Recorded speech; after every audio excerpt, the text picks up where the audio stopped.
brought life to baseball, made the game more entertaining, and set records that may never be broke again get banned and made illegal. I still remember being a young fan, constantly wondering how records ever got set so high in the first place. Will they ever be broken? And then I found out about PEDs, performance enhancing drugs. PEDs brought excitement to baseball with dramatic power and increased velocities. The steroid era fundamentally reshaped Major League Baseball by inflation of offensive statistics, eroding public trust, and enforcing the league to reevaluate its approach to performance-enhancing drugs.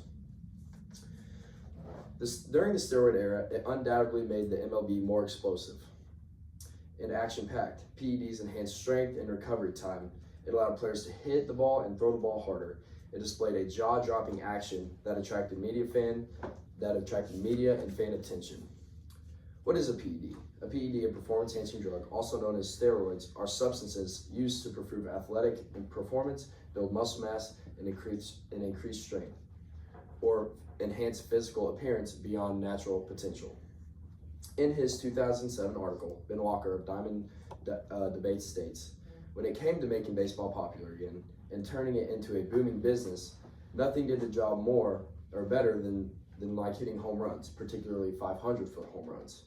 This created iconic rivalries. Players like Mark McGwire and Sammy Sosa and Barry Bonds became household names, not just for their performance, but for their storylines surrounding them. Their chases for the records created must-watch moments that brought casual viewers into the sport. This is walking proof that in the 1990s to 2000s, baseball was at an all-time high. With all-time highs come all-time lows. This is when fans soon realized widespread PED use throughout the game was unfair or maybe unauthentic. Home run hitters like Mark McGwire and Sammy Sosa were first celebrated in the 1990s for helping recover baseball's popularity. Fans, analysis, and former players questioned the legitimacy of records and achievements as home runs skyrocketed. Many fans began to wonder whether the numbers were a result of skill or chemical enhancement. Historic milestones like Mark McGwire and Sammy Sosa, a home run chase, and Barry Bonds' single-season home run record were viewed as spectaclism, weakening emotional significance of those accomplishments. MLB's slow response created the impression the league ignored or enabled the problem to keep the rating high. Right here, this is a graph.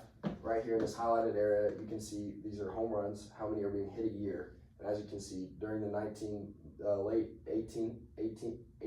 1980s to 2000s was when the highest home runs were hit, or the most home runs were hit, and that's during the steroid era.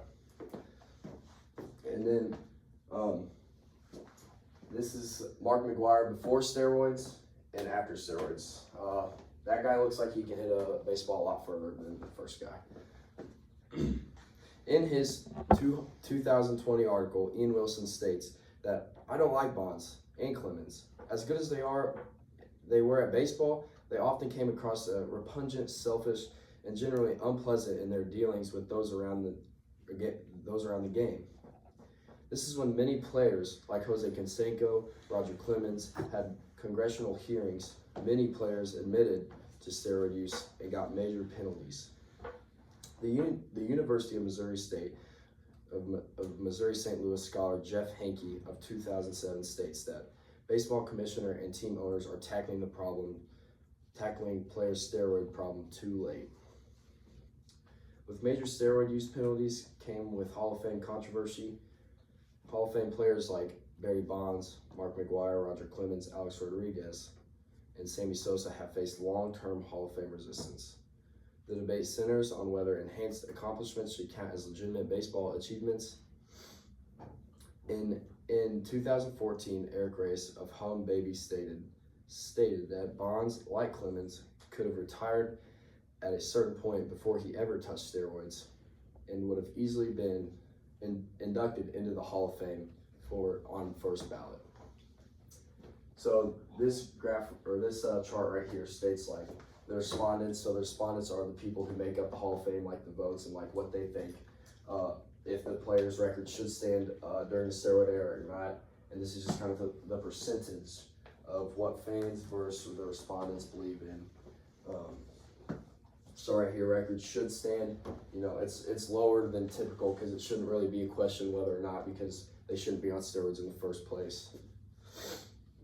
The steroid era, spanning roughly through the late 1980s to 2000s, was a period in which performance-enhancing drugs became widespread in Major League Baseball, dramatically inflating offensive statistics and reshaping the sport dramatically. While it produced some of the most memorable moments and record-breaking performances in baseball history, it also eroded trust among fans, cast doubt on individual achievements, and highlighted the league's failure to regulate PED use. But debates about legacy, records, and Hall of Fame recognition continue.